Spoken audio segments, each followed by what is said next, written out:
ማቴዎስ 24 ላይ እኔም ልሳሳት ኤፊ ወንድሜ ስለሆነ በውስጥ ሄጄ ኤፊ ይሄ ነገር እንዴት አየው ብዬ አወራዋለሁ እንጂ በአሕዛብ መካከል ኤፊን ተሳስተሃል ምናምን አልለው። ኦርቶዶክስን ወክለው ይከራከራሉ እኮ የሚባሉ ሰዎች ኢየሱስ ኢየሩሳሌም ይመጣል እኮ ብለው ሲሉ ሲሰሙ እግራቸውን አንስተው የሚስቁ የሚሳለቁ የሚያላግጡ ናቸው። ሰው በምድር ላይ አይኖርም በሙሉ ያልቃል ይላል። ታዲያ ሬሳ ሊለቅም ሬሳ ሊጎበኝ ሬሳ ሊቆጥር ነው እንዲመጣ። ከጴንጤቆስጣን ጋር ልዩነታችን መቼ ነው የሚለው ነው እንጂ የንጥቀት ትክክለኛ እንትን ነው ሲያሾፉ ስለማይ ነው። ቴንክ ዩ። የምስራቅ ኦርቶዶክስን ግሪክና ካቶሊክን በጣም እንደ ኢትዮጵያ ኦርቶዶክስ ተዋሕዶ ቤተክርስቲያን እንደዛ አላያቸው። እንደ ፔንቴኮስታሎች እኮ የፈጠሩት እኮ ነው ራፕቸር ነው እኮ ብሎ የሚሉ ማን ነው ፔንቴኮስታል የፈጠረው የራፕቸርን የንጥቀትን ትምህርት? እዚህ ኦርቶዶክሳውያን የሆናችሁ በራስ መጽሐፍ ወገባ ገዳህን ስሰብረው ታያለ።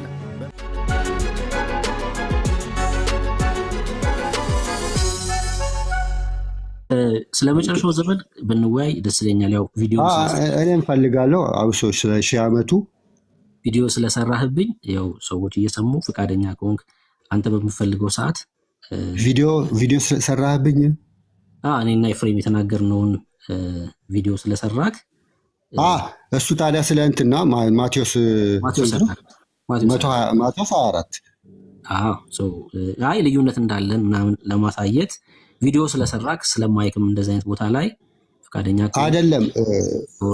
ማቴዎስ 24 በነገራችን ኤርሚን ቅር ብሎኛል። እዛ አንተም ስታስተምር ቁጭ ብሎ ነበረ። ኤፍሬም ተከራክሮ ሲመጣ ኤፊ ትክክል እንደሆነ ሲናገር ነበር። ቁጭ ብሎ ቤቱን ከፍቶ ስለ ኤፊ እንትን ሲል ነበር። ማቴዎስ 24 ስለ ንጥቀት አይደለም። አንደኛ ተሰሎንቄ እሺ ይናገራል ቃል በቃል ግን ሁለቱም ጋር ሆኖ ኤርሚ እንጃ ለእውነት ሲቆም ነው ማቀው።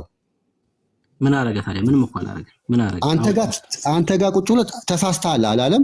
ኤፊንም ተሳስተሃል አላለም። እኔም እኮ አላልኩትም። ለምሳሌ ሁለታችሁንም ሰምቶ ነው ቁጭ አለው እኮ። ስማኛ ስህተትን ከተቀበላችሁና ኦርቶዶክስን ብቻ እንትን የምትሉ ለቃሉ የቆማችሁ አይመስለኝም። እኔ እኮ ስማኛ እሺ፣ ይኸው ስማኝ። ለምሳሌ ኤፊ ከተሳሳተ የመቼውን ነው ወንድምነት? ስፒሪትኛውን ነው የምትለው? ማቴዎስ 24ን ብሩኬ ሲያስተምር ነበር ካንተ ቤቱ። እንዳውም ስለ ብሩኬ ጥሩ ነገር እየተናገርክ ነበር። መቼ ነው ታስታውሳለህ? ብሩኬ ቪዲዮ ላይ ይታያል። ቀኑን አላስታውሰውም፣ ግን እንደ 2 ወር እንደዚህ ይሆናል። ቀኑን አላስታውሰውም፣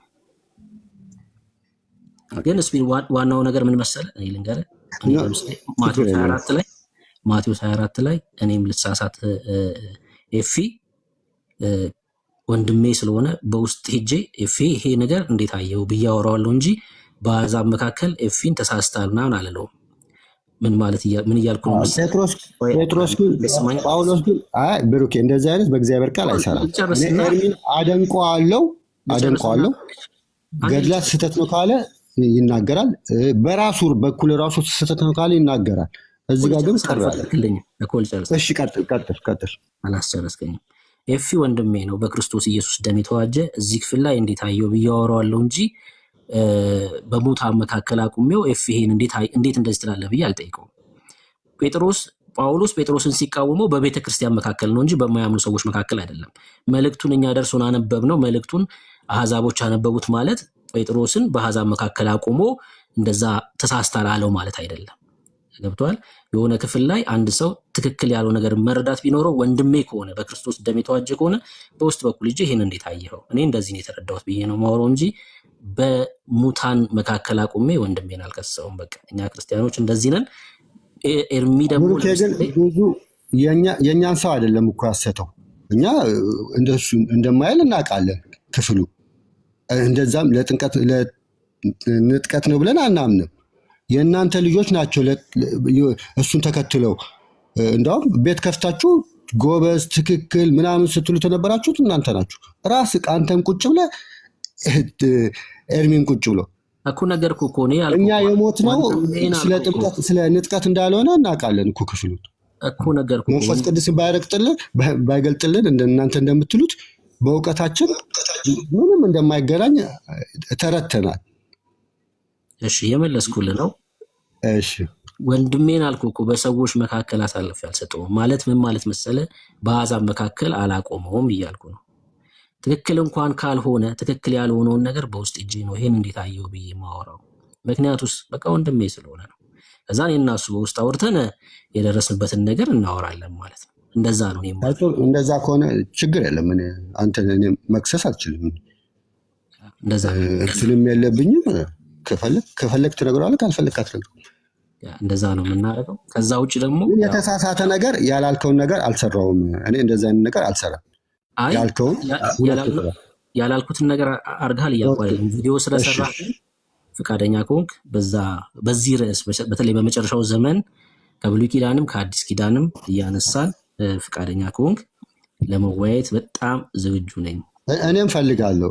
የአንተንም እንትን ማወቅ ስለምፈልግ ሺህ ዓመቱንና ምጽአት ስንቴ ነው የሚለው እናወራለን። ጊዜውን አሳውቀኝና ደስ ባለ ጊዜ መወያየት እንችላለን። በጣም ማከብረው ልጅ ነው። ሌላ ቤተ እምነትም ቢሆን በጣም ማከብረው ወንድሜ ነው። ያው በኢትዮጵያነት ይህን የሚቀጥል እሺ።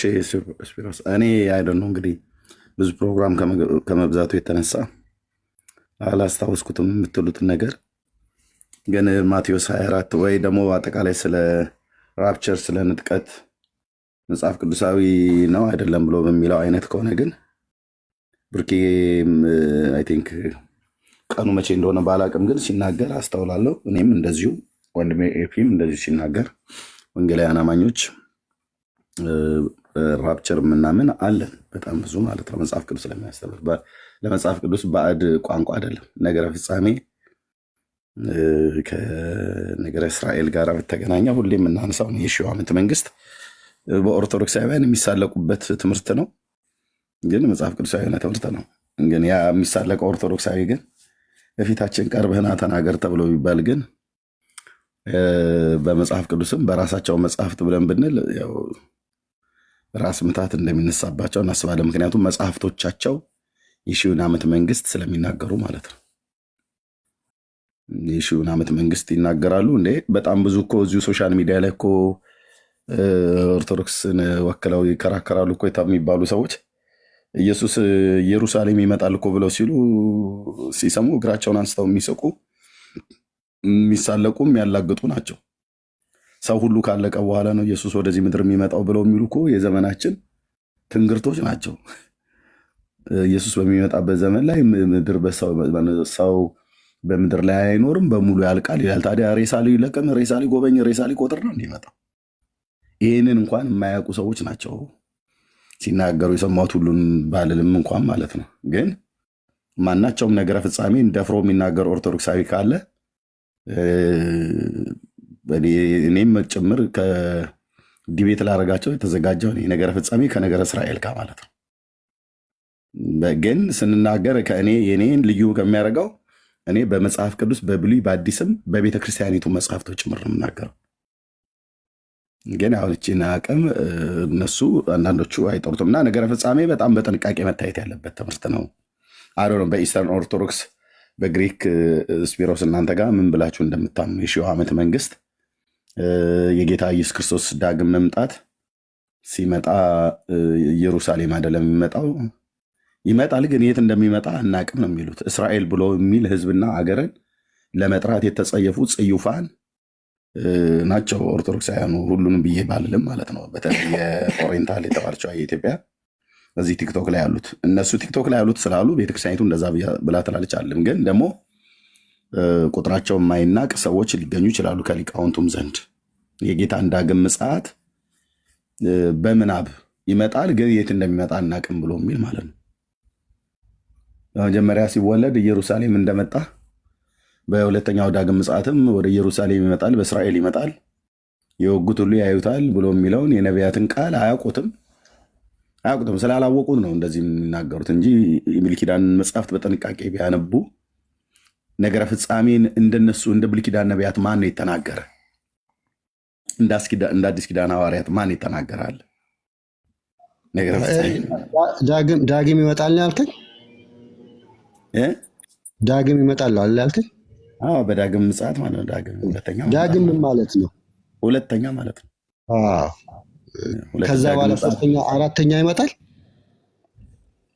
አይ ዳግም ምጽአት ነው ብሎ የሚለው መጽሐፉ ሁለተኛ መምጣት ማለት ነው። ግን ሁለቴ ብቻ ሳይሆን ሶስቴ ሁሉ እንደሚመጣ የመካከለኛውን መምጣት ግን አሁን መረጃ አልሰጥህም። ቀርቦ የሚያወራ ኦርቶዶክሳዊ ካለ ዳግም ነው የሚለው የጌታ ቀን በዛች አንዲት ቀን ዳንኤል 12ም እሱ ሲመጣ ከታላቁ መከራ በኋላ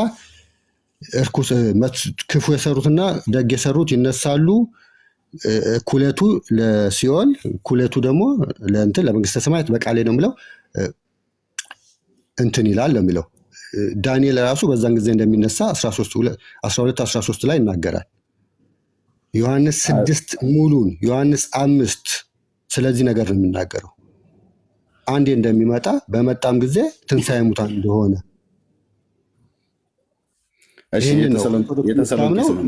የተሰሎንቄስ መምጣት የተሳሎኒኪም እሱን ነው የሚናገረው። ሁለቱም አንድ ላይም ያለው ሁለት ላይም ምዕራፍ ሁለተኛው መጽሐፍ ላይም አንደኛው መጽሐፍ ላይ ያለው እሱን ነው የሚናገረው። ራፕቸር ንጥቀትን በሚሆን ሰዓት ዓለም ሁሉ ያውቃል። ንጥቀት ያመኑት ይነጠቃሉ ጌታን ለመቀበል እኮ ያውቁታል። ሌላው ትውልድ ያውቀዋል። ጌታን ለመቀበል የሚነሱት ያመኑት ናቸው። ከዛ መጨረሻ የሚያውቁት ያመኑት ናቸው እንጂ ይሄ ዝም ብሎ ህዝብ አዳሙ ሁሉ አያውቅም አይደል? ያውቃል፣ ህዝብ ያውቃል። ግን እዛ ጋር ተሳሎንቄ ላይ እየተናገረ ተሳሎንቄ ላይ ከፍተን ብናየው ስለ አማኞች ብቻ ነው የሚናገረው። ሌሎቹን ልክ ነው። ግን ቆይ በምንድን ነው የሚያውቀው ሌላው ዓለም ስለ አማኞቹ? ያንን ንጥቀትና ግልጽ ላድርግል። ሌላው የተቀረው ዓለም በምንድን ነው የሚያውቀው ንጥቀት እንደሆነ? የተቀረው ዓለም ንጥቀት እንደሆነ በምንድን ነው የሚያውቀው? ሌላ ቦታ ነው እዛ ጋር ስለ አማኞች ነው የሚነገረው። ሌላ ቦታ ቆሮንቶስ ላይ አሁን ይናገራል። አንደኛ ቆሮንቶስ ምዕራፍ 15 ዳንኤል ላይም ይናገራል። ዮሐንስ 5 የሚናገርማ የመጽሐፍ ቅዱስ መንባባት እኮ ብዙ አለ። ስለ ንጥቀት እንደሚሆን ማለት ነው። ይነጠቃሉ፣ ከዛ ሁሉ ጊዜ ከእሱ ጋር ይሆናሉ ነው አይደል የሚለው። ስለዚህ ይሄ ንጥቀት የሚባለው በገሃድ የሚመጣበት እና ዓለም ሁሉ የሚያየው ዓለም ሁሉ ስለ ዋይ ብሎ የሚለው የወጉት ሁሉ ያዩታል ብሎ የሚለው በደብረ ዘይት በኢየሩሳሌም እግሮቹ የሚረግጡበት ድፍን ሆል እስራኤላውያን በሙሉ በስጋ አይናቸው እንደሚያዩት ታምናለህ አይደል? በስጋ አይናቸው ያዩታል። የወጉት ያዩታል ማለት ትንሣኤ፣ ከዛ በፊት ትንሣኤ ይሆናል። የገደሉት ነው የሚያዩት። ኦኬ፣ ጌታ በሚመጣ ሰዓት ላይ እስራኤላውያን በምድሪቱ ላይ አሉ የሉ? አሉ። ለምንድን ነው የሌሉት? አሉ። ያ የሚኖረው ህዝብ ያየዋል አያየውም? ጌታን ያዩታል። ይህንን አሁን አንተ የምትረዳውን አንዳንዶች እኛው ጋር ፕሮቴስታንት ውስጥ ሆነው ሁሉ ጭምር የሚቸገሩ ሰዎች አሉ። ያው ገና መጽሐፍ ቅዱስን ስላላነበቡ አባቶች ነው ሁሉ ቀን አባቶች ኢግናሽስ፣ ኢሬኔዎስ ማነው ምናምን ነገር እያሉ የቤተክርስቲያን አባቶችን ብቻ ሲጠሩ ሲያላዝኑ የሚውሉ ብሉያትን የማይጠቅሱ ብሉያትን ጠቅሰው የማያውቁ የነቢያትን ትንቢት ለሺው ዓመት መንግስት የተናገሩትን ሁሉ ጭምር የማያውቁ እኛው ጋር ወንጌላውያን አማኞች ጋር ነን ብለው የሚሉ በዚሁ በሶሻል ሚዲያ ላይ የተሰማሩ ሁሉ ቀን ኦሪገን ብለው የሚሉ ሰዎች ማለት ነው። እነሱ ሁሉ አያውቁትም ይሄንን ነገር ማለት ነው። ምክንያቱም ስላላነበቡ። ብሉይ ኪዳንን ላይ ዝም ብሎ መፋነን አይቻልም እንደምታውቀው ማለት ነው። ማንም ሰው እኔም ሆንኩ አንተም ማናችንም ማንም መፋነን አይቻልም። የብሉይ ኪዳንን ነቢያት ለማጥናት አቅም ይጠይቃል፣ እግዚአብሔርም ጸጋ ካበዛለት በስተቀር እና የራእይን መጽሐፍት ማለት ነው። በተለይ ራእይንና ብሉይ ኪዳንን አወራለሁ ብሎ የሚል እኔ ከጴንጤ የሚሆን ከኦርቶዶክስ በተለይ በዚህ በነገረ ፍጻሜ ላይ አወራለሁ ብሎ የሚል ሰው ካለ ቀጥታ ኦፊሻል ዲቤት ነው የምቀበለው። ዲቤት ማለት ነው ይሄ በነገሩ መለኮቱ ዓለም እንደፈለገ ዊንስተን ሲጋራውን እያጨሰ ነጮቹ ላይ የቃዡትን ቅዠት ሁሉ አልቀበልም። ደግሞ የነጮችን ሙቀት ደግሞ አሁን እኔ መጽሐፍ ቅዱስ እያወራልን አሁን ከፍቼዋለሁ። አንደኛ ተሰሎንቄ ምዕራፍ 4 ላይ ሁለት ነገር ይናገራል። ጌታ ራሱ በትእዛዝ መላእክት አለቃ ድምፅ በእግዚአብሔር መለከት ከሰማይ ይወርዳልና እሱን መውረድ ዓለም ሁሉ የሚያየው ነው። መለከት ይነፋል። መለከት አንዴ ነው የሚነፋው፣ የመጨረሻ መለከት ይለዋል። አንደኛ ቆሮንቶስ ምዕራፍ 15 ላይ የጌታ ቀን ይለዋል። ስለዛ ነው የሚለው። ከተነሱ በኋላና ከተቀበሉት በኋላ ደግሞ ሁልጊዜ ከጌታ ጋር እንሆናለን። ይሄኛው ስለ መጨረሻው ቀን ነው። በመጨረሻው ቀን ከታላቁ መከራ በኋላ ነው እኛ የምናምነው። የኦርቶዶክስ ነው የምነግርህ። መጽሐፉም እዚህ ጋር የሚለው እንደዛ ነው። ሁለተኛ ጢሞቴዎስ ላይም ስትሄዱ 2 ላይም ማንም እንዳያስታችሁ ሐሰተኛው ሳይገለጥ የጌታ ቀን አይደርስም። የጌታ ቀን መጽሐፍ ቅዱስ በሙሉ የጌታ ቀን ብሎ የሚናገረው አንድ ነው። የቆሮንቶስ ቤተክርስቲያን የእንጀራ እናቱን ያገባውን እንትን ካልክ የጌታ ቀን ነፍሱ ትድን ዘንድ ይላል። ማን ነበረ ያኛው? አንዱ ስሙ ጠፋኝ። በጌታ ቀን ምሕረትን ያገኝ እንደሆን መልካሙ ስራ የእንስፎሮስ በጌታ ቀን ምሕረትን ታገኝ ቀን። የጌታ ቀን አንድ ነች። እንደዚሁም መልካሙን ገድል ተጋድያለሁ፣ ሃይማኖቴን ጠብቄአለሁ አይደል? አክሊል ይጠብቀኛል አይደል የሚለው። ስለዚህ የጌታ ቀን አንድ ነች። በዛን ቀን ይሆናል። ብዙዎቹ ስለ ንጥቀት ብዙም እንትን አይልም። ንጥቀት አለ። ከፕሮቴስታንት ወይም ከጴንጤቆስታን ጋር ልዩነታችን መቼ ነው የሚለው ነው እንጂ የንጥቀት ትክክለኛ እንትን ነው። ሲያሾፉ ስለማይ ነው። የምስራቅ ኦርቶዶክስን ግሪክና ካቶሊክን በጣም እንደ ኢትዮጵያ ኦርቶዶክስ ተዋሕዶ ቤተክርስቲያን እንደዛ አላያቸውም። አንዳንድ ነገሮቻችሁ ላይ የእናንተ መጽሐፉ ለሚለው እውነት ታማኞች ሆናችሁ አገኛችኋለሁ። አንዳንድ ቦታ ላይ ስፒሮስ አሁን ልክ እንዳልከው ማለት ነው። ንጥቀት አለ፣ ራፕቸር አለ። አዎ፣ ግን ያ መቼ ነው የሚሆነው አይሆንም ብሎ የሚለው ጊዜው ላይ ላንስማማ እንችላለን። እሱም በጥንቃቄ ብናየው በተለይ የብሉይ ኪዳን ነቢያት በዚህ ጉዳይ ላይ በደንብ ክሊር አድርገው አስቀምጠውታል። የአዲስ ኪዳን ሐዋርያት ግልጽ አድርገው አስቀምጠውታል።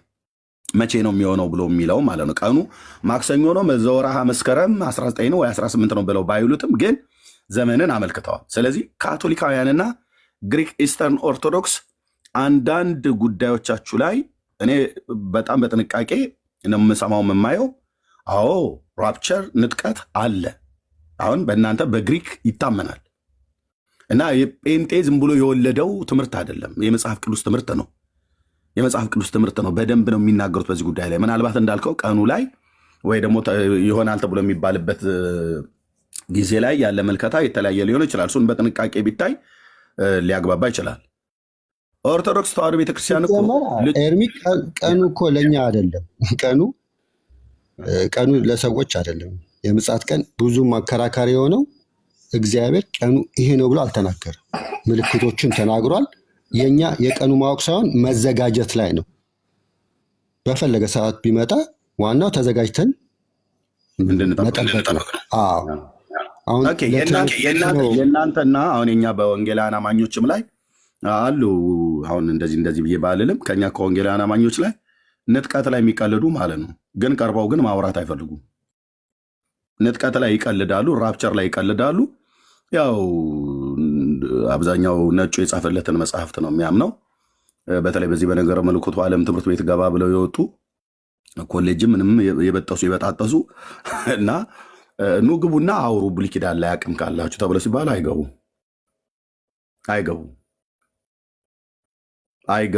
ኦኬ ነገረ ፍጻሜን ለማውራት ኦኬ ቤተክርስቲያን አባቶችን ሜንሽን አድርጎ ጠርቶ እኚህ አባት እንዲህ ብሏል ብሎ ማለት የሆነ የሚያስፈልግበት ቦታ አለ። እኔ ከአባቶች ጋር ጸብ የለኝም፣ ግን አባቶች የተናገሩት የሚመዘነው በብሉይና በአዲስ ኪዳን ነቢያቱ ከተናገሩት ነው። እና ነገረ ፍጻሜ ላይ ለማውራት ዳንኤልን አይደለም የሚጠቅሱት፣ ኢሳያስን አይደለም የሚጠቅሱት፣ ኤርሚያውን አይደለም የሚጠቅሱት። የብሉይ ኪዳን ነቢያት እነ ሕዝቅኤልን አይደለም፣ እነ ዮሐንስን የአዲስ ኪዳን ሐዋርያትን አይደለም የሚጠቅሱት ከ3ኛው መቶ ክፍለ ዘመን ወይ ከዛም በፊት ከ2ኛው መቶ ክፍለ ዘመን ጀምሮ የተነሱ የቤተክርስቲያን አበው የሚባሉትን እነሱን የሚጠቅሱት። መጥቀሱ ነውር የለውም። ግን እንዴት ሰው ነገረ ፍጻሜን ለማውራት እንዴት ከአግናጢዮስ ይጀምራል? እና እንዴት ነገረ ፍጻሜን ለማስተማር እንዴት ሰው ኦሪዮን እንዲህ ብሎ ይላል? እንዴት ነገረ ፍጻሜን ለማስተማር ዮሐንስ አፈወርቅ፣ ቄርሎስ እንዲህ ብሎ፣ አትናቴዎስ እንዲህ ብሎ ይላል? እነዚህ ሁሉ አባቶች ልንቀበላቸው በምንችለው ቦታ ላይ እንቀበላለን። እንደ እግዚአብሔር ቃል ሆን አስተምሮታቸው ማለት ነው። የማይናቅ ስራ ሰርተዋል በክርስቶስ ቤተክርስቲያናት ታሪክ ውስጥ። ግን ሰው ነገረ ፍጻሜን ለማስተማር ጴንጤም ይሁን ካቶሊክ፣ ኦርቶዶክሳዊም ይሁን ማንም እንዴት ከዮሐንስ አፈወርቅ ሲጀምሩ ነው ይስሐቅ የሚመጣው? ክርስትናን ከዮሐንስ አፈወርቅ፣ ነገረ ፍጻሜን ከዮሐንስ አፈወርቅ ተነስተው ለማብራራት ማለት ነው። ኖ ክርስትና ከሐዋርያቱ ትምህርት ከጌታችን ከኢየሱስ ክርስቶስ የሁላችን ጌታ ከሆነው ከእሱ ነው ጀምረው። ነገረ ፍጻሜም ከተባለ በተለይ ከመሲሁ መምጣት ጋር ስለመወለዱም ስለ ስሙ በማመን ንስሐና የኃጢአት ይቅርታ እንደሚያገኙ አሕዛብ እናም ደግሞ ዳግም ምጽአቱን ሁሉ ጭምር ማለት ነው። ዳንኤል የተናገረውን ከዛንም ጀምረው ሙሴም ተናግሮ ከሆነ ከሙሴ ይቅርታና ሌሊት ስለሆነ ብሉይ ኪዳን በደንብ ስለምታውቅ ከብሉይ ኪዳን አንድ ጥያቄ ልጠይቅህና አሁን ከዳንኤል እሱ መልስልኝ ልውጣ። ለምን ነገ ጠዋት ትምህርትም ስላለ ነገረ ፍጻሜ ላይ ከሆነ የምጠይቀኝ አልመልስልህም። ለምን ዲቤት እኔ ከሰው ጋር ስለምፈልግ በዚህ ጉዳይ ላይ ማለት ነው። ሚስጥርን ማውጣት ስለሆነ ነገረ ፍጻሜ ላይ ከሆነ የምጠይቀኝ አልመልስልህም። ምክንያቱም እፈልጋለሁ። ከሰው ጋር መወያየት እፈልጋለሁ። አመሰግናለሁ ሁላችሁንም። ካስከፋችሁ ይቅርታ። ቪዲዮ ሰርቼ ከትምህርቱ ውጭ ከሆነና እናንተ የሚሆነው ንገሩኝ፣ እኔ ወዲያውኑ ነው የማጠፋው። ወይም በተሳሳተ መንገድ ከዚህ በፊት ገርሳም አስጠፍቶኛል። እንትናት በተጠቀመ ሲጠመቅ በወልድ በመንፈስ ቅዱስ አላሉም ብዬ ይቅርታ ጠይቄያለሁ። ግን ጌርሳም ዳጊ እዛ ነበርኩኝ እንደዚህ ብሏል ሲል ወዲያውኑ ነው ያጠፋሁት። ትምህርቱ ላይ ነው እንጂ እኔ ከእናንተ ምንም ችግር የለኝም። ይህ ምንም በጣም ነው የምወደው። እንሰዳደባለን፣ ምን እንላለን። ሁል ጊዜ ግን እንደዚህ ነው መጨረሻችን። ተቀባብረን ያው እንትኑ ላይ ትምህርቱ ላይ ነው። ከማንም ቡርኬን በጣም ማከብረው ነው ከሁላችሁም። እና ይሄ ነገር ሌሎቻችሁም እንደዚህ እንትን ከምትሉ ትምህርቱ ላይ ነው። ትምህርቱ ላይ መወያየት፣ ትምህርቱን ከመቃወም ይሄ አጋንንት ነው ምናምን ከማለት በፊት ምንድን ነው የሚያምኑት፣ እንዴት ነው የሚረዱት የሚለውን መጀመሪያ ቁጭ ብሎ ማውራት፣ እሱ ላይ ነው እንትን የምለው። አመሰግናለሁ። ሰላም እደሩ። ቴንኪው ስፒሮስ ተባረክ። እንደዚህ ነው ከዚህ በኋላ የምፈልገው። ይሄ መብረቃዊ ጥቃት ማለት ነው። ማስታወቂያ ተነግሮ ነጋሪት ተጎስሞ በዛ ያዙት በዚህ እልል በሉ ተብሎ ከማንም ጋር እንደዛ ዲቤት አልፈልግም። ድንገት መብረቃዊ ጥቃት እንደሚባለው ማነው እንደባለፈው እንደ ዛሬ መጥቶ ወያያለሁ አለ ለነገ ይሁንልኝ ብዬ በቃ 24 ሰዓት ጊዜ ነው የሰጠሁትኝ ለፈለገም ማለት ነው። 24 ሰዓት ማድረም 12 ሰዓት አልሰጥም። ይሄ ዝም ብሎ ሄዶ ኮሜንታሪ ላይ ሲንከባለል የሚል ቴዎሎጂያዊ ሁሉ እኔ እንደዛ አልፈልግም። ጊዜ አልሰጠውም ለኮሜንታሪ ማገላበጥ መገለባበጥ አልሰጠውም ጊዜ። መብረቃዊ ጥቃት አሁን ለምሳሌ በዚህ ሰዓት ላይ ነገረ ፍጻሜን ማውራት እፈልጋለሁ ወይ ደግሞ ዲቤት ማድረግ እፈልጋለሁ ብሎ የሚል ጴንጤም ኦርቶዶክስ ወይ ካቶሊክ ነገረ ፍጻሜ ከነገረ ክርስቶስ ጋር ነገረ ፍጻሜ ከነገረ እስራኤል ጋር ማውራት እፈልጋለሁ ብሎ የሚል ሰው ካለ ቢመጣ አወራዋለሁ ማለት ነው። ቴንኪው እና ወንድምነት ጸጋ ይብዛል። የእርሳብዬ እንኳን ደህና መጣ። ሌሎችም ሰላም አላልኩም፣ ሁላችሁንም ሰላም ብያለሁ። ተባረኩ፣ ጸጋ ይብዛላችሁ። ቴንኪው። ኤርሜኒያ ያለው ጴንጤ እንቅጠም አሁን። አንተማ ልክ አንተ እንደምታምነው ነው እኔም የማምነው፣ እኔም እንደማምነው ነው አንተ የምታምነው። ወንድምነት አሉ በጣም የሚቀልዱ በእኛም ቦታ ላይ በእኛም ወንጌላውያን አማኞች ውስጥ ሆነው በጣም በቃ እንዴት አይነት እኮ አልኩ ብራዘር፣ ከኢቲሲ እና ከኢቢሲ ገብቶ ስለወጣ ሰርተፍኬት ስለያዘ የነቢያቱን መጽሐፍት ጠጥቶት እንደው እያንዳንዱን ነገር ናሆም የተናገረውን ከዕንባቆም የተናገረውን ከሕዝቅኤል የተናገረውን ከኤርሚያስ እያጣፋ የቅዱሳት መጽሐፍ ጤነኛ ትርጓሜን ጠብቆ እንደሚናገር አድርጎ ከኢቲሲ እና ከኢቢሲ ኮሌጅ እኮ አልኩ። እኔ ካምብሪጅም ኦክስፎርድም ዩኒቨርሲቲ ይመረቁ በተማሩት ትምህርት አከብራቸዋለሁ። እግዚአብሔርም አይምሮ ስለሰጣቸው ተምረዋል። በጌታም ወንድሞቼ ናቸው። ግን እንደው ከንፈርን ወደ ጎን እየጠመዘዙ እንደዚህ አይነት መላገድ ያው እንደ ጎልያድ ለመገንደስ ካልሆነ በስተቀር እንደዛ አይባል። ምንም እንኳን እውቀት እንኳን ብታቅ የሌሎችንም ሰዎች መረዳት ማክበር አለብህ። ቢያንስ ትክክል ከሆነ ጊዜ ሰጥቶም አይቶ አይ ይሄኛው ትክክል አይደለም ብሎ ለማለት እንዴ። ፔንቴኮስታሎች እኮ የፈጠሩት እኮ ነው ራፕቸርም ነው እኮ ብለው የሚሉት ማን ነው? ፔንቴኮስታል የፈጠረው የራፕቸርን የንጥቀትን ትምህርት እሺ ኦርቶዶክሳውያን የሆናችሁ በራስ መጽሐፍ ወገባ ገዳህን ስሰብረው ታያለ። በመጽሐፍ ቅዱስም በራሳችሁ መጽሐፍት ኢየሱስ 3 ጊዜ እንደሚመጣ የኢትዮጵያ ኦርቶዶክስ ክርስቲያን እንደምታስተምር ስንት ሰው ያምናል? እዚህ ውስጥ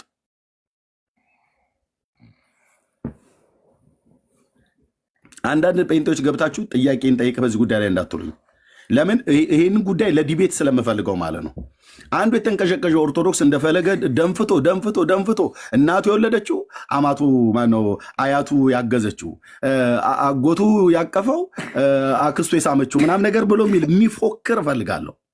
ነገረ ፍጻሜ ከነገረ እስራኤል ጋር ከና አስማቱ ጭምር እዛው አደባባይ ላይ ላይቭ ላይ በእግዚአብሔር ቃል እውቀት እስራኤል በኢራን ላይ ያዘነበችውን ወይ ኢራን በእስራኤል ላይ ያዘነበችውን ያህል ሚሳኤል የእግዚአብሔር ቃል መዓት ላው ላይ ሲወርድበት ታያለ። በዛ ጌታዬ ኢየሱስ ምስክር ነው። ግን እኔ እንዲፎክር እፈልጋለሁ። ኧረ ጎራው የተዋህዶ አንበሳ፣ የተዋህዶ ነብር፣ የተዋህዶ እንትን ምናምን ነገር ብሎ እንዲል እፈልጋለሁ።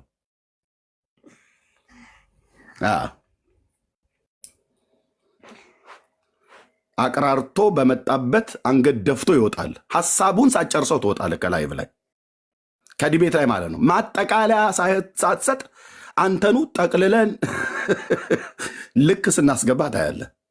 እና እቺን ነገረ ፍጻሜ ላይ ወንድምነት እኔም በተመለከተ ምንም እንዳትጠይቁኝ፣ መረጃ ማውጣት አልፈልግም። ወንድምነት ያንንም መጽሐፍ እንዳትጠቅስ። ሌላ መጽሐፍ አለ ኢየሱስ 3 ጊዜ እንደሚመጣ ኦርቶዶክስ የተናገረችው ማለት ነው።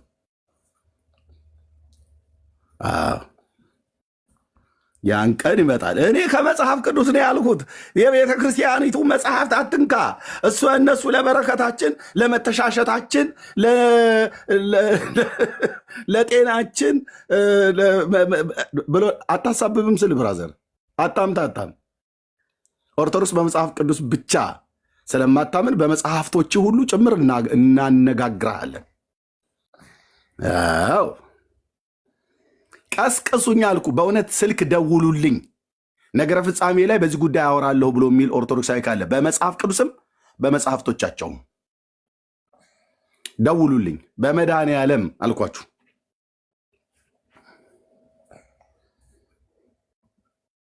በብሉይና በአዲስ ኪዳን ብቻ አውሩኝ የሚባል ነገር የለም። ቤተክርስቲያንስ የጻፈችው መጽሐፍት በእነሱ ሁሉ ጭምር ነው የምናወራ። በእነሱ ሁሉ ጭምር ነው ማስለፈልፍ ማለት ነው። አደባባይ ላተች እንዲያ ነው ወጉ። እስከዛ ግን ፎክር። አረቄ ጠጥቶ የሰከረ ኢትዮጵያዊ እንደሚፎክር ማለት ነው። 50 ቢወለድ 50 ነው ጉዱ፣ እንትና የተዋህዶ አንበሳ ይበቃል አንዱ ምናምን ነገር ብለህ በል እና እዛ ኤላ ሸለቆ ላይ እንገናኛለን ወይ ቀርሜሎስ ተራራ ላይ እንገናኛለን። እና ይህን ተናግሬ ለስ ወድብነት ጌርሳ ብዬ ኦርቶዶክስ ኢየሱስ 3 ይመጣል ብላ ጽፋለች።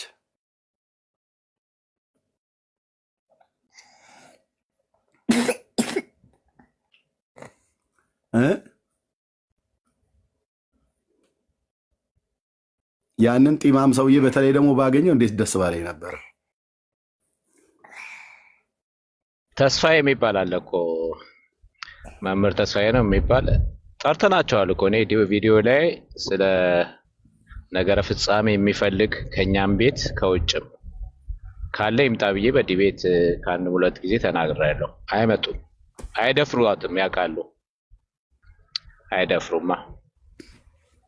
እንደኛ አሁን እኮ የቸገረን በመጽሐፍ ቅዱስ ብቻ አውሩን ይላሉ። በመጽሐፍ ቅዱስ ብቻ ስንላቸው የሉተር ቅዠት ነው፣ ሽንት ቤት ቁጭ ብሎ ነው መጽሐፍ ቅዱስ ብቻ ያለው ብለው ይላሉ። ሉተርን ለመሳደብ ምላሳቸው የረዘመ በመጀመሪያ በመጽሐፍ ቅዱስ ብቻ ኦርቶዶክሳውያን ከጴንጤ ጋር የምታወራ ከሆነ አንደኛ እግዚአብሔርን፣ ሁለተኛ ሉተርን፣ አዎ ሪፎርሜሽን አባታችን ነው ሉተርን፣ ሶስተኛ እኛን ወንጌላውያን አማኞችን ኦፊሻሊ በአደባባይ ወታችሁ ይቅርታ መጠየቅ አለባችሁ። ለምን ይቅርታ የምጠይቁት? አንደኛ እግዚአብሔር ቃል እግዚአብሔርን የምጠይቁት የእግዚአብሔር ቃል መጽሐፍ ቅዱስ ብቻ ማለት ሰይጣናዊ ትምህርት ነው ብላችኋል። ስለዚህ የመጽሐፉ ባለቤት እግዚአብሔር ስለሆነ እሱን ይቅርታ ጠይቃላችሁ። ሁለተኛ ሉተርንም እኛንም ጨምራችሁ አጠቃላይ ሪፎርሜሽን ተሐድሳውያን ስለሆንን መጽሐፍ ቅዱስ ብቻ የአምላክ ቃል ብቻ ማለታችን ነውርና ሰይጣናዊ መሆኑን ስለዋሻችሁብን ይቅርታ መጠየቅ አለባችሁ። ከዛ በኋላ እናንተ ቀጥሎም ታርጉት ከይቅርታው በኋላ እነዚህ ገድላት፣ ድርሳናት፣ ተአምራት የሚባሉት በሙሉ እኛም ማንቀበላቸው እኛን በአደባባይ ያሳፈሩን፣ እኛን በአደባባይ ያዋረዱን፣ እኛን በአደባባይ አንገት ያስደፉን መጽሐፍቶች ናቸውና እባካችሁ እነ ኤርምያስ፣ እነ ብሩኬ፣ እነ ጌርሳ ወንጌላውያን አማኞች እንደዚሁም ተሐድሳውያን እባካችሁ እንደው በጌታ ነው የምንለምናችሁ እነዚህን መጽሐፍቶች እኛ ፊት አትግለጡብን ብላችሁ አደባባይ በመጽሐፍቶቻችሁ እንደምታፍሩ ከነገራችሁን እውነት ከዛ በኋላ እኔ ገድላት ድርሳናት አላነሳም፣ በመጽሐፍ ቅዱስ ብቻ አወራችኋለሁ። ካልሆነስ እንዴ እዚህ ጠይቄ በመጽሐፍ ቅዱስ ብቻ ላውራ ብዬ ስል የሉተር ቅዠት ነው ብለኸኝ ለምን ብዬ ስል እኛ መጽሐፍ ቅዱስ ብቻ እናምንም አባቶቻችን አምልተው አስፍተው የራቀውን አቅርበው የቀረበውን አንቦርቀቀው ብለህ እና በምን እንደምታምነው ብዬ ስል በቀኖናና በትውፊት ብለኸኝ እና እኔ ደግሞ መጽሐፍ ቅዱሱ መቼ ጣልኩት? ጴንጤ አይደለሁ እንዴ? ጴንጤ እኮ ነኝ። ጴንጤ ስለሆንኩኝ መጽሐፍ ቅዱስን አላነሳም፣ በመጽሐፍ ቅዱስ አልነጋገርም አላልኩም ብዬም አላቅም ብዬም አላቅም። ስለዚህ አንድን ኦርቶዶክሳዊ ሳወራው በሚያምናቸው መጽሐፍቶች ሁሉ ነው ማለት። ለምሳሌ አዋልድ ልጆች ናቸው ብላችሁ ስላላችሁ፣ የመጽሐፍ ቅዱስ ልጆች ናቸው ብላችሁ ስላላችሁ በወላጁም በተወላጆቹም ነው የማወራችሁ። በወላጁም በልጆቹም ነው የማወራው። ልጆቹን ጓዳ ደብቀህ ባለጌ ልጆች ሰብስበህ ስታበቃ ወላጁን የሚሳደብ ልጅ ባለጌ ነውና ገድላት ድርሳናት አዋልድ ናቸው አይደል? ኦኬ ምን ማለት ነው? ልጆች ማለት ነው ግዕዙ። ማን የወለዳቸው ብለን ስንጠይቃችሁ መጽሐፍ ቅዱስ የወለዳቸው ብሏል። መጽሐፍ ቅዱስ እንደነዚህ አይነት ባለጌ ልጆች አልወለደም። ባለጌ ያልኩት ለምንድን ነው? መጽሐፍ ቅዱስን ቀጥታ ነው የሚሳደቡት። ሞክረኝ ግባና እኔ ዝም ብዬ እንደፈለገ ምንም ሳሊዝ አይደለም። ሞክረኝ ግባና ብዬ በእውነት እናቱ የወለደችው ኦርቶዶክሳዊ ሞክረኝ ግባና ገድላትና ድርሳናት መጽሐፍ ቅዱስን እንዴት እንደሚሳደቡ፣ መጽሐፍ ቅዱስን እንዴት እንደሚያራክሱ፣ መጽሐፍ ቅዱስ ተአማኒነት እንዳይኖረው እነሱ ግን እንዲታመኑ የሚለፈልፉትን የእነዚህ ባለጌዎች ልጆችን አፋቸውን እየከፈትኩ ጥርስ ከምላሳቸው እያወጣሁ ካሜራ ከፍቼ ለዓለም አሳያለሁ። ከዚህ በፊት እንደነበረኝ የዚህ ቤት ልማድ እንዲህ ነው። ወላጁን የሚሳደብ ልጅ ባለጌ ነው። ገድላት ድርሳናት ልጆች ናቸው አልከኝ? አዎ። ኤርምያስ አንብባቸዋል? በደንብ አልኩ። አንድ ጳጳስ አይደለም ቄስ ምዕመን አይደለም ጳጳስ ያህል እንኳን ጌታ ኢየሱስ ምስክር ኤርምያስን አላነበበም። እናስ እስከ ዛሬ ድረስ ያልገለጥኩትን እገልጠዋለሁ። እንደ ሜዳ አግኝቼ ነው እንዴ? ሜዳ አግኝቼ ነው እንዴ? በደንብ በሰፊ እንድንናገርበት አንዳንድ ሰዓት ይሰጠናል። በመጽሐፍ ቅዱስም ከአንድ ሰዓት በኋላ ነው ዲቤቱ። አንዳንድ ሰዓት ለመናገሪያ እኔ ሰፊ ነው ፈልገው። ይሄ 2 ጥቅስ 3 ጥቅስ ይዞ የሚመጣ ሰውዬ እኔ ከእሱ ጋር ዲቤት አልገባም። አንዳንድ ሰዓት እንዲሰጠ ይፈልጋለሁ። 30 ደቂቃ ነገረ ፍጻሜ ከመጽሐፍ ቅዱስ ላይ በወፍ በረር በብሉይ በአዲስ ኪዳን አሰካክቼ እሱም ይናገራል ያኛው ተናጋሪ። ከዛስ በ30 ደቂቃ ደግሞ በኦርቶዶክስ ተዋሕዶ ቤተክርስቲያን መጽሐፍቶቿ ከገድላት ከድርሳናት ከተአምራት ከዜማ መጽሐፍቶች ከቅዳሴም ካለ ብቻ ያለውን እያስደገፉ በማረጃ ካሜራዬን እየገለጥኩ አስኮመኩምሃለሁ። አንተ ሻይና ፈንዲሻን ይዘህ ብቻ ጠብቀኛለህ እያየ ማለት ነው። ከዛ በኋላ ወደ ጥያቄና መልስ እንሄዳለን። አቤት ጥያቄው ደግሞ የማገኘው ሰውዬ በጣም 30 ደቂቃ ቢሆንልን ጥያቄው ረዘም ቢል ማለት ነው። በግራና በቀኝ በጦር የተወጋ ድኩ ላይ መስል እያቃሰትክ ትወጣለህ። ጌታ ኢየሱስ ምስክር ነው። እያቃሰትክ አልኩ ትላለህ። ይሄኛ ውስጥ ጥያቄ ብዬ ስልህ ይሄኛ ውስጥ ጥያቄ ከዚህኛው መጽሐፍ ላይ ይሄኛው ሳይተዋል አቶ በላቸው ይሄኛው ሳባ እንትና የጻፉት እዚህ ጋር ያለው ይላል።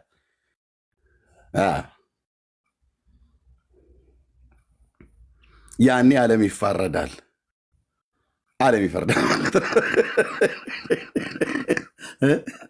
ከአባ ጊዮርጊስ ዘጋስጫ እስከ ማላገጫ አላግጥብሃለሁ ማለት ነው። ጥያቄ ላይ ጥያቄውን ተውና እኔ ፈገግ እያልኩ እንትን እላለሁ። ታመጣዋለህ። ምክንያቱም አንተ በመጽሐፍ ቅዱስ ብቻ አታምንም፣ በገድላት ድርሳናት ሁሉ ነው የምታምነው። ገድላት ድርሳናት ደግሞ ነገረ ፍጻሜን ያወራሉ፣ ትንሣኤ ሙታንን ያወራሉ፣ ስለ ዘላለም ፍርድ ያወራሉ። ያወራሉ፣ ነገረ ድህነትን ያወራሉ። ያውም ከመጽሐፍ ቅዱስ በላይ እግራቸውን ዘርግተው ወደ ላይ እንደዚህ እግራቸውን ወደ ላይ ዘርግተው በመጽሐፍ ቅዱስ ላይ እነ ማቴዎስ እነ ቅዱስ ጳውሎስ ከተናገሩት ነገረ ድህነት ጋር የኦርቶዶክስ ገድላት ድርሳናት በፍጹም አይግባቡም። አንተዬ አንብቤ እኮ ነው የምነግርህ ስልህ አታምታታም። እኔ ፊት አንብቤ ከቅዱስ ጳውሎስ ትምህርት ጋር ሆድና ጀርባ ናቸው። እንኳን እናትና ልጅ ሊሆኑ ቀርተው ወላጅና ልጆች ቤተሰብ አንድ አይነት ነገር እኮ ሊያወራ ይችላል። አንዳንድ ሀሳብ ላይ አያወሩም። እነዚህ ጳውሎስ ጽድቅ በኢየሱስ ክርስቶስ በማመን ነው ሰው የሚጸድቀው ይልሃል። ገድላት ድርሳናት ጽድቅ ደብረ ሊባኖስ ሄደህ ፍርፋሪ ከበላ ትጸድቃለህ ይልሃል። ጽድቅ ሐሙስና እሑድ እባብ ከገደልክ ትጸድቃለህ ይልሃል። ጽድቅ የጋን እጣቢ ጠጥተህ ትጸድቃለህ ይላል። እውነቴን እኮ ብዬ የምልህ ተናገር እውነቱን። እጣቢ ጠጥተህ ትድናለህ፣ እጣቢ ጠጥተህ ትጸድቃለህ ይላል።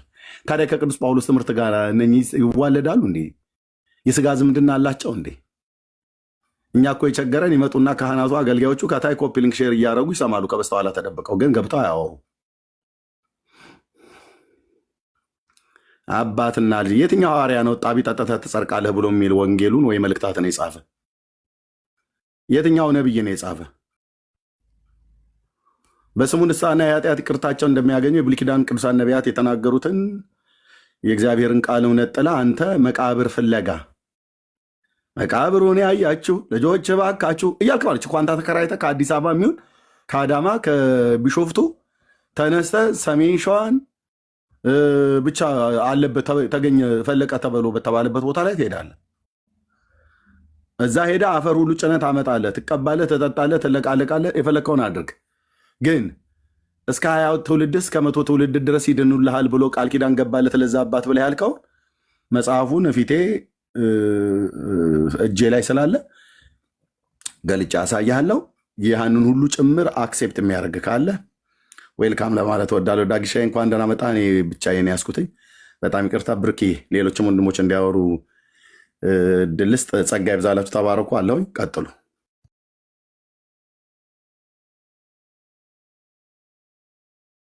እሺ ኤርቤ ተባረክ። ጌታ ዘመንን ይባርክ። እንኳን ደህና መጣችሁ ወንድሞች፣ ዳግዬ ከአንጊርሳ ሌሎችም ቅድም አብራችሁን ያልነበራችሁ አሁን የመጣችሁ እንኳን ደህና መጣችሁ ብያለሁኝ። ተባረኩ። እንግዲህ ይሄ ርዕስ በጣም ከባድ ርዕስ ነው፣ ሰፊም ርዕስ ነው። መጽሐፍ ቅዱስን በጣም በጥንቃቄ ማንበብ የሚፈልግ ነው። ነገረ ፍጻሜ ላይ መቼም አንድ አይነት ምልከታ አለን ማለት አይደለም። በተለይ ከኢትዮጵያ ኦርቶዶክስ ጋር ምናምን ተዋቸው። እነሱ ያው ነገረ ፍጻሜን ከማውራታቸው በፊት ህይወት ያስፈልጋቸዋል ብዬ አምናለሁ። ለእነሱ ህይወት ነው ሊሰበክላቸው የሚገባው፣ ህይወት ነው፣ ወደ ህይወት ነው መምጣት ያለባቸው። ኢየሱስ ነው ቅድሚያ የሚያስፈልጋቸው። ኢየሱስ የሌለው ሰው ነገረ ፍጻሜ ላይ ማውራቱ ትርጉም አለው ብዬ አላምንም። በሙታን መካከል ያሉ ሰዎች ስለ ነገረ ፍጻሜ ሊያወሩ ይገባል ብዬ አላምንም። ምክንያቱም በማርያም በኩል የዘላለም ህይወት እንደሚያገኙ የሚያምኑ ሰዎች ስለ ክርስቶስ ኢየሱስ መምጣት አለመምጣት ኢየሱስ ያማልዳል ስትላቸው እኮ አይ ኢየሱስ ፈራጅ ነው ይላሉ። ቶሎ ጭንቅላታቸው ላይ ፈራጅነቱማም ጥያቄ አለው። አምላክ አይደል እንዴ? ዘላለማዊ አምላክ እኮ ነው።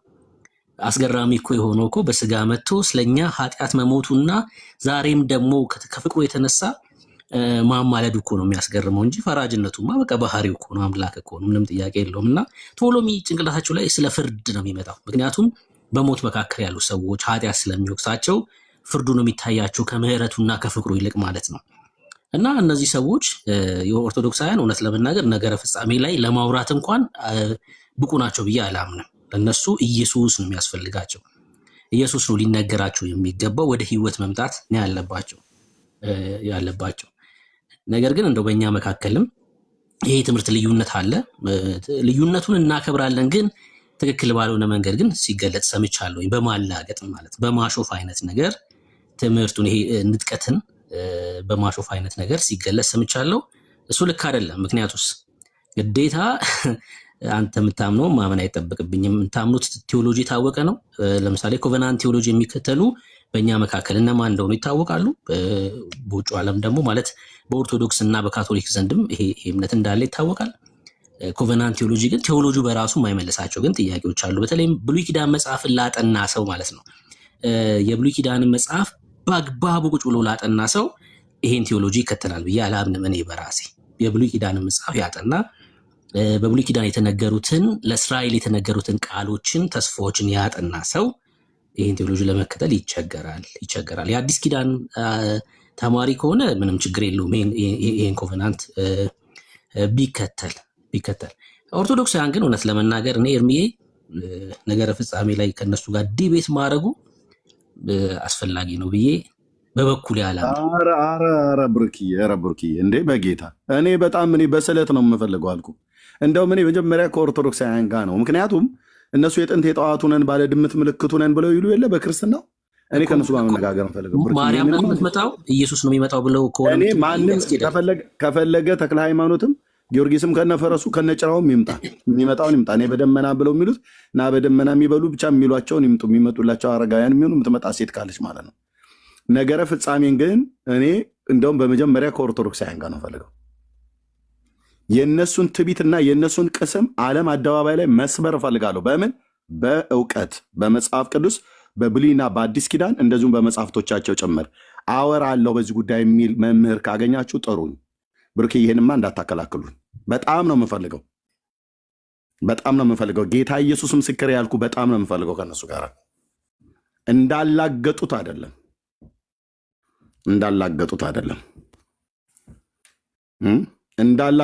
ጌታ ኢየሱስ ፉከራ አይደለም። የፈለገ አትናቴዎስ ይቀላል ብለህ ትላለህ። ውርደት ግን አቅም አለኝ በጣም እኔ ቴዎሎጂያን ነኝ ተምሬያለሁ። ቅድስት ሥላሴ ወይ ጴጥሮስ ጳውሎስ ወይ ከሳቴ ብርሃን ተመራርቄ ወጥቻለሁ ብሎ የሚል የፈለገ ቴዎሎጂያን ይጥሩ ወይ መጋቢ ብሎ የመጋቢ አዲስ ተብሎ የተባሉትን በጣም ነው የምፈልገው። ነገረ ፍጻሜን ከነገረ እስራኤል ጋር በተገናኘ በጣም ነው የምፈልገው። ብሩክዬ በዚህ ላይማ እንዳታከላክሉኝ። በጣም ነው የምፈልገው። እንደ ናሚስ ልጅ እንደዩ በጣም ፈጥኜ ነው እየሮጥኩ የምመጣው እሱን ዲቤት ለመቀበል። ያገናኘኝ ሙያ በልብ ነው ይላል የሀገሬ ገበሬ። እዛው ቦታ ላይ ያገናኘኝ። ማንም ግን ቀድሞ ምንም መረጃ እንደዚህ በዚህ ላይ ምን ትላለህ፣ ሀሳብህ ምን ይላል፣ ምንም ነገር አልመልስም። ይምጣ እዛ እሱ አባ ጊዮርጊስ ዘጋስጫ፣ አባ ሕርያቆስ፣ አባ ጦና፣ አባ ገመና ብሎ ሲል እኔ ደግሞ ስጄ ነቢያቱ ጋር አገናኘዋለሁ። አባቶቼን ሕዝቅኤል ምን አለ በዚህ ጉዳይ እስኪ ብዬ ማለት ነው ይልልሃል። ከዛ ማለት ነው ኢሳያስ በዚህ ጉዳይ ምን ብሎ ፕሮፌሳይ ያደረገ፣ ዳንኤልስ ምን አለ፣ እሱ አባ እንትና ነው ብሎ የሚለው አይደል? ይሄ አባ ጊዮርጊስ ዘጋስጫ ትምህርቱ ይሆናል አልጫ ምን አለ በዚህ ጉዳይ ላይ ዘካርያስ ነብዩ አንብቦት አያውቅማ። ዘካርያስን የት ያውቀዋል? እሱ ነብዩ ዘካርያስን የት ያውቁታል? አንገላታለሁ አልኩ በአባቶቼ በነቢያት ቃል ሰበርኳችሁ ብሎ እንዳለ ስብርብር ይወጣል ማለት ነው ዓለም አደባባይ ላይ። እና ብሩክዬ አንድ ጴንጤ በዚህ ጉዳይ እንዳለምኑ ነገረ ፍጻሜን ከእስራኤላውያን ጋር ከኦርቶዶክሳውያን ጋር በጣም የምፈልገው ዲቤት ነው።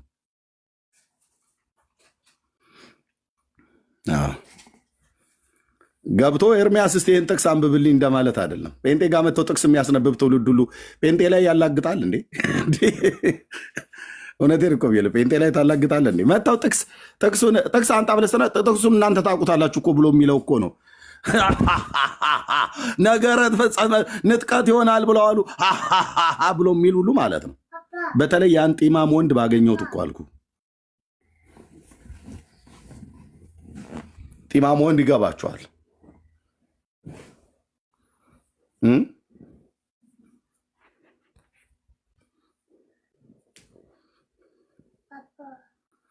አዎ እንዴ ጴንጤ አንገቱን ደፍቶ ዝም ብለህ ስለ ክርስቶስ ስትነቅፈው ስለ ክርስቶስ ስትሰድበው ዝም ሲል ምንም እውቀት የሌለው ገሪባ ህዝብ አድርገው ቆጥረውታል። ታውቃለህ?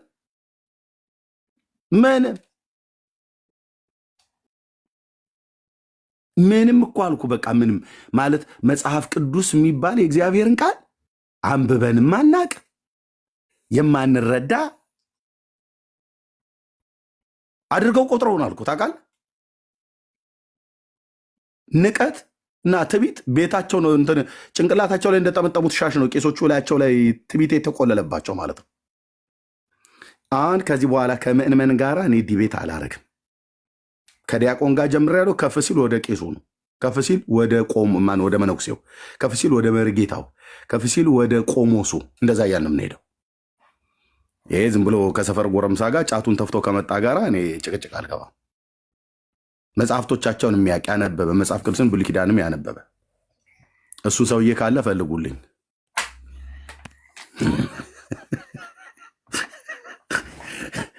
እሱ ሰውዬ ካለ ፈልጉልኝና በእውነት አጋጥሙኝ እንጂ ብሩኬ ከኦርቶዶክሳውያን ጋር ዲቤት አታድርግማ ብላችሁ አትበሉኝ። በጣም ይከፋኛል አልኩ። በጣም እውነቴ ነው፣ ሆድ ይብሰኛል። በጣም ነገረ ፍጻሜ እንዴት እንደምፈልገው ምን ነው ብሩኬ ስንት ዓመት ሙሉ ስናገሩበት የነበርኩትን ትምህርት ገና እኮ ከኛ ሊማሩ ተሰሎንቄ 4:15 እኛን እንገልጠን ያሳየናቸው አንብበውት አያውቁም። ጌታ ለመቀበል በአየር እንነጠቃለን ብሎ የሚለው ስታሳየው ነው። ምን አለ? እስኪ ቆይ ምንድን ነው ያለው? በአየር እንነጠቃለን ጌታን ለመቀበል ብሎ የሚለው አንብበው እኮ የሳቁ ሰዎች እኮ ናቸው።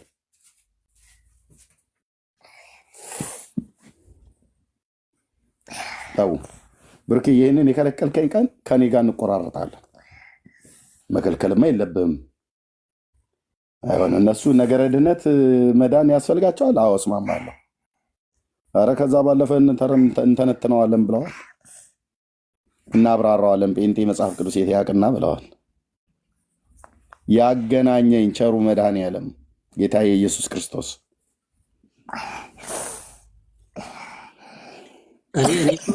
ኤርሜ ችግር የለውም። ግን አሁን ቤተክርስቲያን ትነጠቃለች ብለህ ስትሞግታቸው ሲሚንቶ ቢፈረካከስስ ይሉሃል ብዬ ስላሰብኩ ነው እኔ እንጂ መብት ነው። ግን አሁን ቤተክርስቲያን ትነጠቃለች ስትል የ4 ኪሎ ስላሴ ነው የቅድስተ ማርያም ትልቁ ችግር እሱ ነው።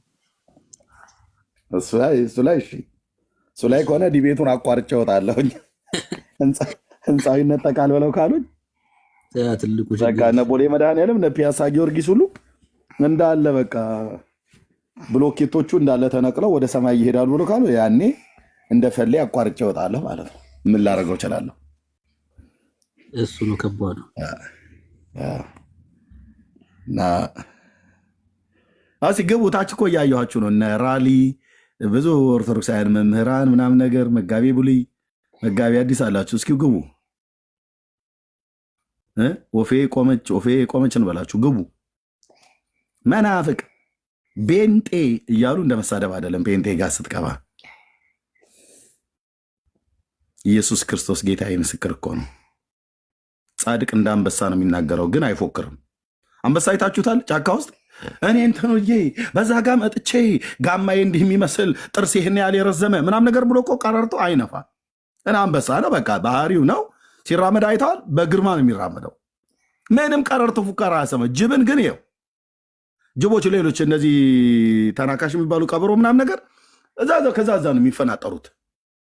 እሱ ግን በቃ በግርማው ነው የሚራመደው። አንበሳ ሲፈክር አይተው አታውቅም። ደግሞ ልፈክር ብሎ ካለ አንዴ ካጋሳ ድምጥማጡ ነው የሚጠፋው። ይሄ የዱር አራዊት ሁሉ ወደየጎሬው፣ ወደየዋሻው፣ ወደየጥሻው ነው የሚገባው። ጴንጤ ማለት ልክ እንደ አንበሳ ነው ብራዘር። አይጮህም፣ አይፎክርም። ከፎከርም በአምላኩ ነው። አይፎክርም። ናና ግጠመን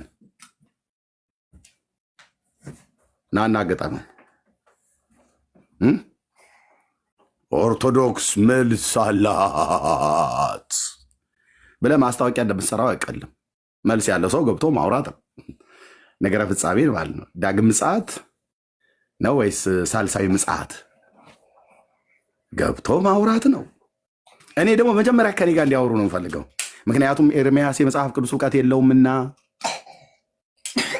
ገድል ብቻ ስለሚያውቅ ኤርሚያስ ቀላል ነው ኤርሚያስን ለማውራት። በገድል ወዲያውኑ ገድልድል አድርጋችሁ ትሄዳላችሁ ማለት ነው።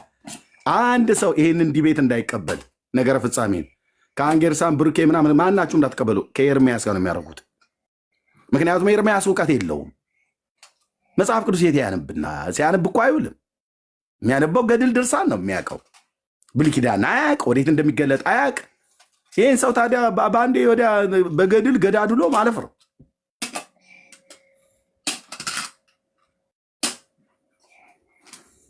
አዎ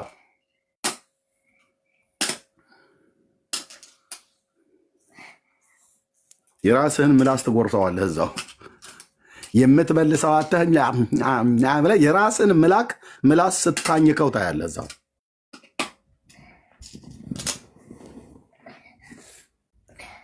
አደራ ማንም ጴንጤ ይህንን ነገረ ፍጻሜን ዲቤት እንዳይቀበል ለእኔ ልቀቁልኝ እንደው በጌታ። ለምን መጽሐፍ ቅዱስን አላቅምና ኦርቶዶክስ አያቅም ብለዋል። ኤርሚያስ ምንም የመጽሐፍ ቅዱስ እውቀት የለውም ብለዋል። ይለቀቅልኝ ለእኔ። እውቀት ከሌለው መሀይሙ ሰው ጋር ይግጠሙ እና ዓለም ይመሰክራል። ብፈራ የአባ ጊዮርጊስ ዘጋስጫ ልጆች ልፍራ? እኔ የክርስቶስ ባሪያ እንዴ?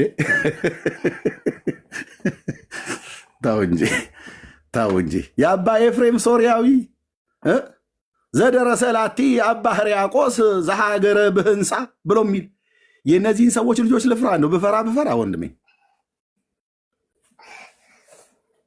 አባቶቼን ነቢያትን ኢሳያስን አጥንቼ ሕዝቅኤልን፣ ዳንኤልን፣ ኤርሚያስን አጥንቼ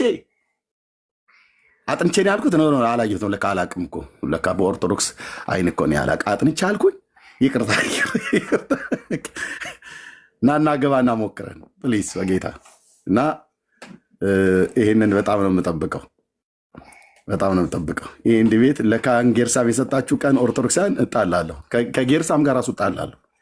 ይህን ቤት ብሩኬ የተቀበለ ቀን፣ ኤፍሬም የተቀበለ ቀን እጣላለሁ፣ ሜሎስ የተቀበለ ቀን እጣላለሁ ከወንድሞቼ ጋር። እንዳትቀበሉ፣ እኔ ነው የምቀበለው።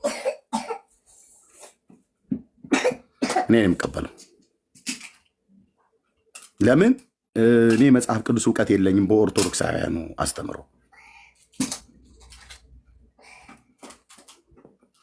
እውቀት የሌለውን ሰው ነው በመጀመሪያ አሁን ሊያስይዙት የሚገባ አይመስላችሁም? እውቀት ከሌለው ሰው ጋር ነው ቀርቦ ማውራት። የመጽሐፍ ቅዱስ እውቀት ከሌለው ጋር ማለት ነው። ፈለገም እኮ እንደዛ ነው ያለኝ አይደል እንዴ?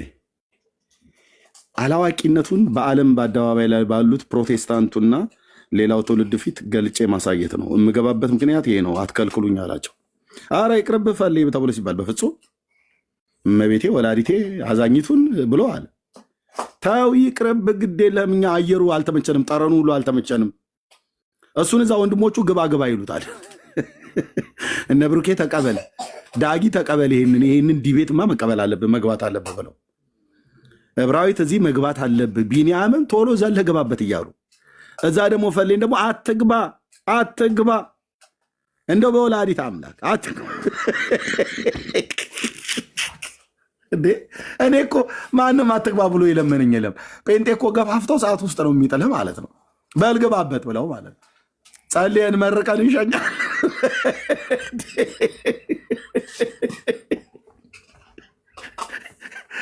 ጴንጤ አድባር ትቀበልህ ብሎ አይልክም፣ ጸልዮ ግን ይልካል።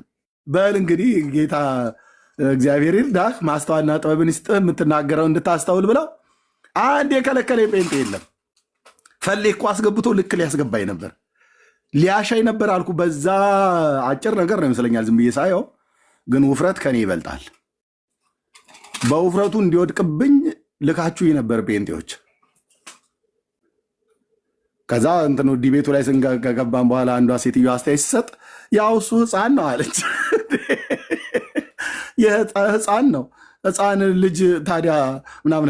አንደኛዋ ኮሜንታተር ምን ብትል ጥሩ ነው ታዲያ ከስዕሎቹ በሚወጣ ወተት ወስደሽ አሳድጊዋ አላለም? ኢትዮጵያዊ ኮሜንታተር ሲጽፉ እኮ ሲኮምቱ ወስደው ያሳድጉት እመቤቱ አሉ። ከስዕሎቹ በሚወጣ ወተት ያሳድጉት ይህንን ህፃን ልጅ አለ። ህፃን ነው አለች አይደል? ህፃን ልጅ ነው እንዴ ታዲያ ሴቶችን ኑ ልተኛ እያለ? የትኛው ህፃን ነው ከሴት ጋራ?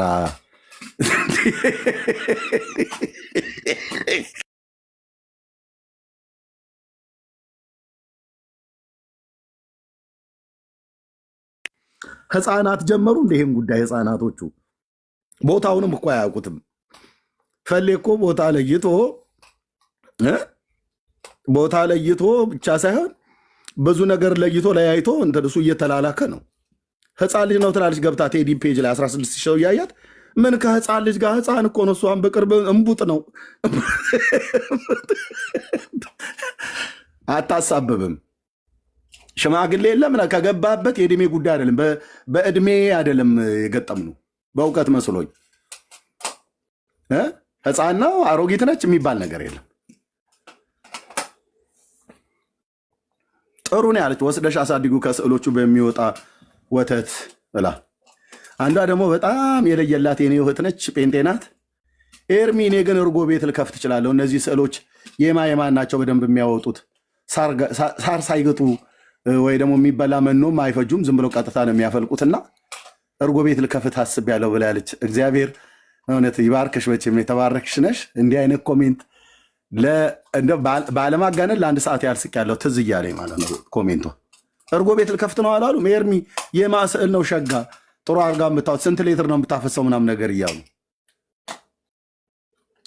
ሂዱና ኦርቶዶክሳውያን ጠይቋቸው እንጂ እኔ ላይ ሙድ ትያዣለሽ እንዴ?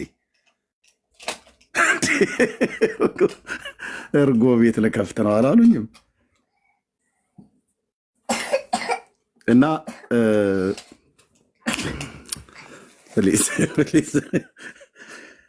ጴንጤ መጽሐፍ ቅዱስ አያውቅም ወገኖች፣ ኦርቶዶክሳውያን እኔ የእውነት ላበረታታችሁ። ጴንጤ መጽሐፍ ቅዱስ አያውቅም። ጴንጤ የሚያውቀው በቃ ኢየሱስ ጌታ ነው ብቻ ማለት ነው። ጴንጤ የሚያውቀው ዝማሬ ብቻ ነው። መጽሐፍ ቅዱስ አያውቁም። ግን ኑና ግጠሟቸው፣ እኔንም ግጠሙኝ። እኔው ራሱ ጴንጤ ስለሆንኩ ማለት ነው።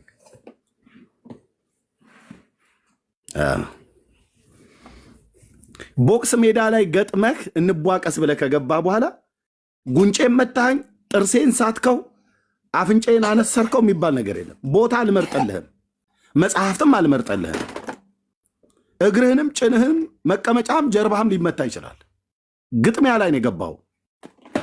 ከታይሰን ጋር ገጥመህ ይህንን ብሽሽቴን አትምታው፣ ኩላሊቴን አታፍርጠው የሚባል ነገር የለም።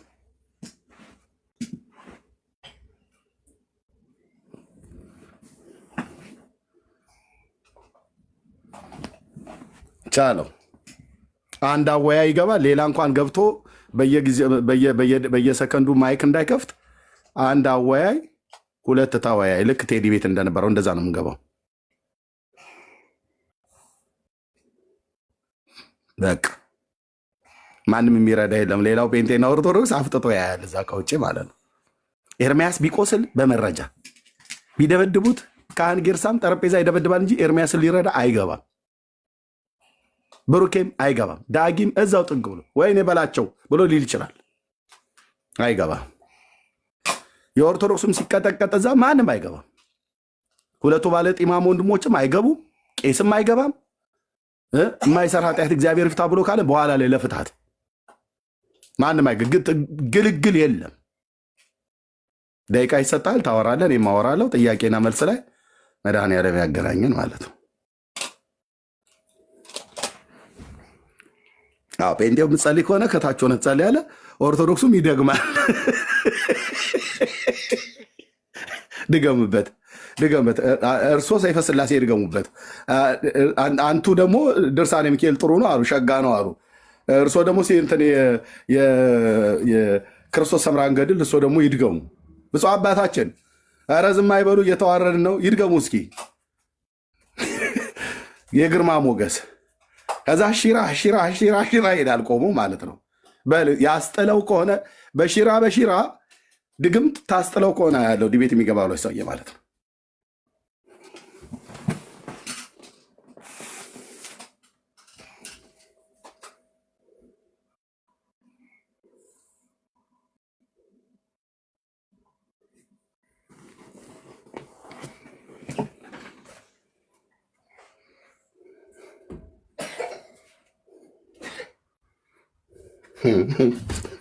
የድግምቱ አንዱ ነው። ሺራ ይልና ሯ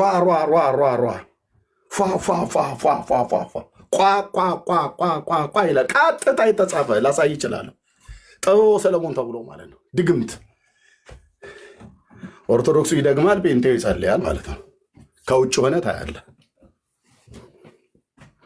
እና ቴንኪው